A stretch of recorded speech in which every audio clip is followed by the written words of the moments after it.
A prosecutor in France has opened an investigation into the disappearance of an American college student who, his family says, has not been heard from in more than 2 weeks. Kenny DeLand Jr.'s fellow students reported him missing on November 29, prompting the investigation, according to a statement from the prosecutor released Monday and obtained by CNN. DeLand is a senior at St. John Fisher University in Rochester, New York, who has been studying at the University of Grenoble-Alpes, according to his family. The young man reportedly told several people that he had arrived in France underprepared and was having difficulty making friends, Grenoble prosecutor Eric Vallant said in the statement. The school is about 75 miles southeast of Lyon in eastern France. DeLand's parents say they have not heard from him since November 27. "We just shake our heads," his father, Ken DeLand Sr., told CNN affiliate Wham! "We don't understand why he is not reaching out to us. If he was reaching out on a daily basis or every other day like he was, it is just not characteristic of Kenny." DeLand seems to have left Grenoble voluntarily, Vallant said, adding the student had been seen in a Decathlon store in the town of Montélimar, about 87 miles from Grenoble, on December 3. He also mentioned that he wanted to go to Marseille before leaving for the United States, Vallant said. DeLand was expected to leave France on December 15, according to the prosecutor's statement. The family says a missing persons report has been filed, and bank records show DeLand last made a purchase at a store on December 3. There has been no record of his whereabouts since then, his family says. The U.S. State Department is aware of reports of a U.S. citizen missing in France, a department spokesperson told CNN on Monday. They did not provide further details. "When a U.S. citizen is missing, we work closely with local authorities as they carry out their search efforts, and we share information with families however we can," they said. To help find him, DeLand's family has launched a website where people can send tips and information. St. John Fisher University will continue to do all it can to assist in the investigation to find Kenneth DeLand, the school said in a statement. University officials have stayed in close contact with the American Institute for Foreign Study, who is working with local law enforcement on the search, as well as Kenneth's family to offer support to them during this time. "Our campus community remains hopeful that Kenneth will be found safe and return home." AIFS said Monday that it's working with local officials and is in touch with the DeLand family. "We are hoping for his swift and safe return," the institute said in a statement.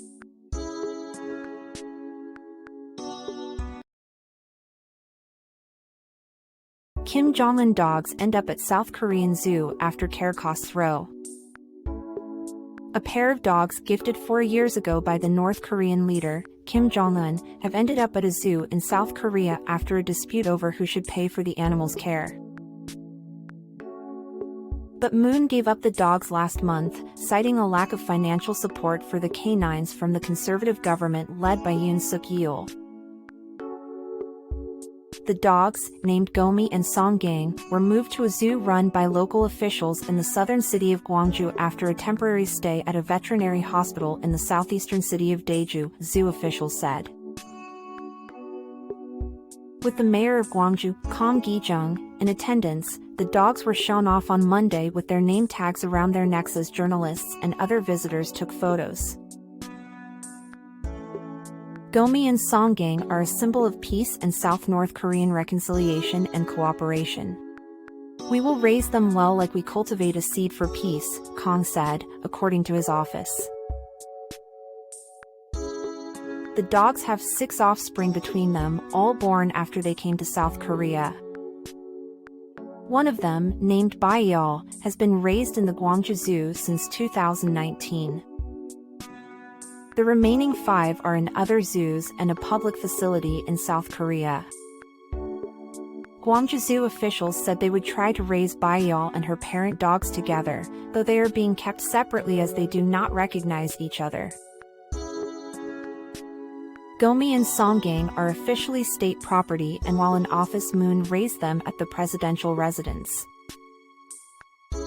After leaving office in May, Moon was able to take them to his private home because of a change of law that allowed presidential gifts to be managed outside the presidential archives if they were animals or plants. But in early November, Moon's office accused the Yoon government of refusing to cover the cost for the dog's food and veterinary care. Yoon's office denied the accusation, saying it never prevented Moon from keeping the animals and that the discussions about providing financial support were continuing.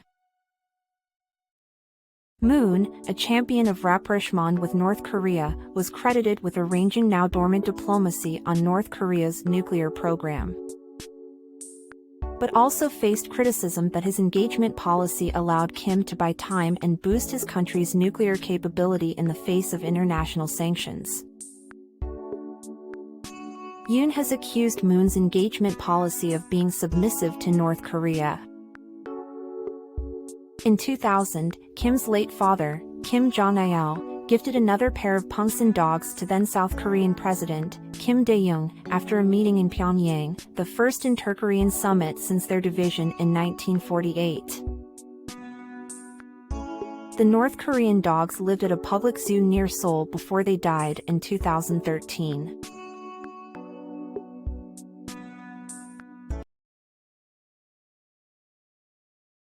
White House rebukes Representative Marjorie Taylor Greene for saying she would have won on January 6. The White House and some Democratic lawmakers issued stern condemnations Monday of Representative Marjorie Taylor Greene's comments that she would have won the January 6 Capitol attack if she had planned it with former Trump aide Steve Bannon. "I want to tell you something. If Steve Bannon and I had organized that, we would have won. Not to mention, it would have been armed," she said, according to the clip. Greene faced swift backlash from the White House and Democratic lawmakers over her remarks. In a statement shared with NBC News, White House spokesperson Andrew Bates said Greene's comments were a slap in the face to law enforcement and the families of those who died as a result from the Capitol attack. "It goes against our fundamental values as a country for a member of Congress to wish that the carnage of January 6 had been even worse, and to boast that she would have succeeded in an armed insurrection against the United States government," Bates said. "This violent rhetoric is a slap in the face to the Capitol Police, the D.C. Metropolitan Police, the National Guard, and the families who lost loved ones as a result of the attack on the Capitol."